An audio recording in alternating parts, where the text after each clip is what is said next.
Continuamos con el análisis de los rendimientos del capital mobiliario. Una vez que hemos analizado el concepto, vamos a ocuparnos ahora de sus diversas modalidades, comenzando por la primera, la participación en fondos propios de entidades. Y realizaré una especial referencia a la prima de emisión. ¿Qué se considera rendimientos derivados de la participación en fondos propios de entidades según el artículo 25, párrafo primero de la Ley del Impuesto sobre la Renta?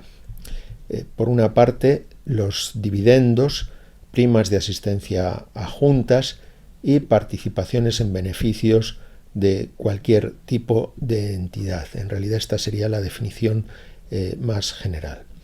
Por ejemplo, si la sociedad paga una cantidad al accionista por asistir a la Junta General, estaremos ante una participación en fondos propios de entidades, igual que si se trata de un dividendo.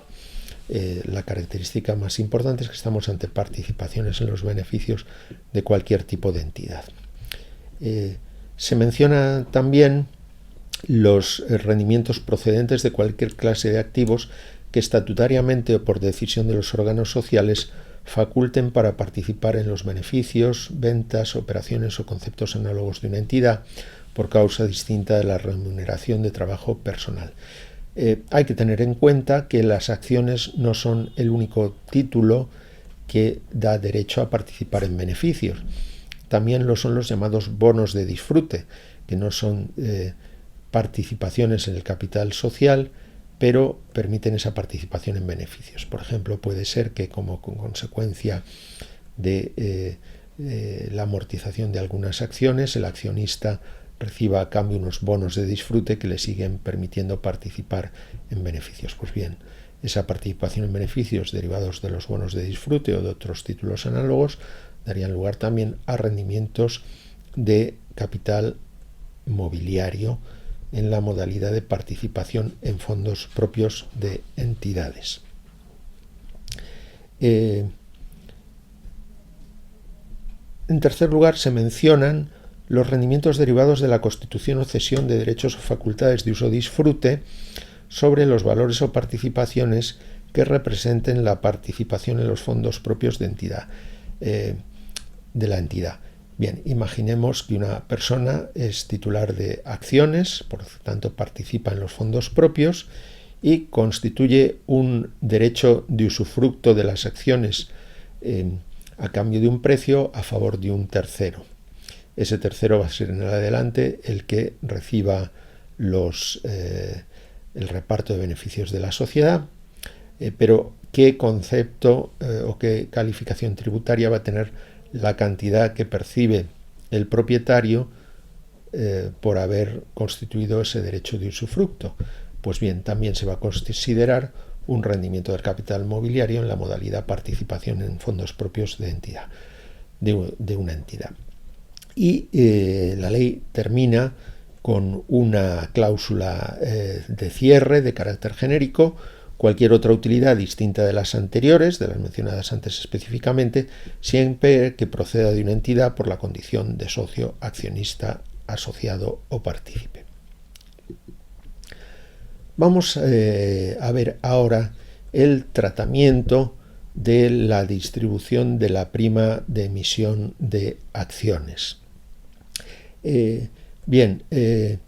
Cuando una sociedad aumenta capital, se emiten nuevas acciones y es frecuente que la cantidad que hay que pagar por adquirir esas nuevas acciones sea superior al valor nominal, porque realmente el valor de la sociedad que ya está en funcionamiento va a ser superior al importe de su capital social. Por eso los adquirentes de las nuevas acciones deben pagar esa cantidad superior al valor nominal de las acciones. Y ese plus que han de pagar es lo que se denomina la prima de emisión. Puede ser que en el futuro la sociedad distribuya a los accionistas esa prima con cargo a las reservas, es decir, a los beneficios no repartidos. Pues bien, lo que hemos de preguntarnos es, cuando la sociedad distribuye a los accionistas la prima de emisión, ¿qué tratamiento fiscal va a tener esa distribución? Y en este caso tenemos que distinguir según la sociedad cotice en bolsa o no. Si cotiza en bolsa, nos dice la ley que el importe obtenido no va a tributar de manera inmediata como rendimiento del capital mobiliario, sino que minorará hasta su anulación el valor de adquisición de las acciones o participaciones afectadas. Claro, si disminuye el valor de adquisición, esto quiere decir de momento no van a tributar como rendimientos del capital mobiliario esas cantidades que percibo, pero al ser menor el valor de adquisición de las acciones, cuando las venda tendré una mayor ganancia de patrimonio. Bien, ¿qué sucede si el importe recibido en concepto de distribución de la prima supera el valor de adquisición? Bueno, pues en ese caso el exceso sí que va a tributar inmediatamente como rendimiento del capital mobiliario y el valor de las acciones, el valor de adquisición de las acciones pasará a ser cero, de tal manera que cuando las venda todo el importe percibido será ganancia de patrimonio. Veamos un ejemplo. Eva acude a la ampliación de capital de una sociedad. El valor nominal de las acciones es de 10 y la prima de emisión, es decir, la diferencia entre el valor nominal y el valor que esta persona tiene que desembolsar, es de 7. Por tanto, el valor de adquisición de las acciones es de 17. Con posterioridad, la sociedad distribuye la prima de emisión con cargo a reservas, de manera que devuelve a Eva 7, los 7 de la prima de emisión. ¿Van a tributar como rendimientos del capital mobiliario? No, esos 7 no van a tributar como rendimientos del capital mobiliario, sino que van a disminuir el valor de adquisición. El valor de adquisición era 17 y la distribución de la prima es de 7. Esos 7 no tributan ahora como rendimiento del capital mobiliario, pero disminuyen el valor de adquisición, que pasa a ser 10. La tributación se producirá como ganancia de patrimonio cuando Eva venda las acciones. Por ejemplo, si las vende por 15, habrá ganado 5 porque el valor de adquisición ha pasado de ser de 17 inicialmente a 10 como consecuencia de la distribución. Aunque no aparece aquí en el ejemplo, supongamos que el valor de adquisición fuera de 17 y sin embargo la prima fuera de 20. En ese caso el valor de adquisición pasaría a ser 0 y el exceso de 3 sí que tributaría inmediatamente como rendimiento del capital mobiliario. Bien, ¿qué sucede si las acciones, si la sociedad no cotiza en bolsa? Bueno, pues en este caso, con algunos matices, simplificando, podríamos decir que se invierte la regla, de tal manera que la devolución tributará inmediatamente como rendimientos del capital mobiliario, pero con el límite de la diferencia entre el valor de los fondos propios de las acciones, los fondos propios son el capital más las reservas, correspondiente al último ejercicio cerrado antes de la distribución de la prima, por una parte, la diferencia entre esa cantidad, y por otra, el valor de adquisición.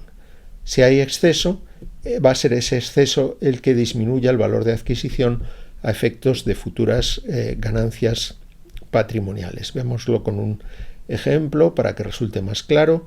El ejemplo ha sido tomado, aunque sea simplificado, del curso de Derecho Tributario dirigido por el profesor Fernando Pérez Royo. La señora Vadillo adquirió hace 3 años una participación en el capital de Rumbo S.A., sociedad que no cotiza en bolsa, por 70.000 euros. El 15 de septiembre del presente año la sociedad distribuye la prima de emisión y le corresponde a la señora Vadillo por dicho concepto un importe de 60.000 euros. Y hay que tener en cuenta que al finalizar el ejercicio precedente, es decir, el 31 de diciembre del año anterior, los fondos propios. Los fondos propios están constituidos por el capital más las reservas, pero tenemos que ver cuál es la parte que corresponde a la señora Vadillo. Pues bien, los fondos propios de la entidad correspondiente a la participación de la señora Vadillo, el 31 de diciembre del año anterior, ascendían a 120.000 euros. Pues bien, ¿cuál es el efecto tributario del reparto de esa prima de emisión de 60.000 euros? Pues bien, tenemos que dar dos pasos. Primero tenemos que calcular la diferencia entre el valor de los fondos propios al término del ejercicio precedente, que hemos dicho que eran 120.000 euros, y el valor de adquisición inicial de las acciones, que fue de 70.000 euros. La diferencia es de 50.000 euros. La prima distribuida era de 60.000 euros. Pues bien, de esos 60.000, los primeros 50.000 van a tributar como rendimiento del capital mobiliario y los 10.000 restantes reducen el valor de adquisición de la participación a efectos de futuras ganancias de patrimonio. ¿Cuál sería el valor de adquisición? 70.000 fue el valor de adquisición inicial, menos 10.000, que es la diferencia, 60.000. De tal manera que la tributación en concepto de rendimientos del capital mobiliario será solo de 50.000 y los otros 10.000 lo que van a hacer es disminuir el valor de adquisición de las acciones a efectos de futuras transmisiones. Con esto terminamos esta videoclase dedicada a la tributación del capital mobiliario en su modalidad participación en fondos propios de entidades. Muchas gracias.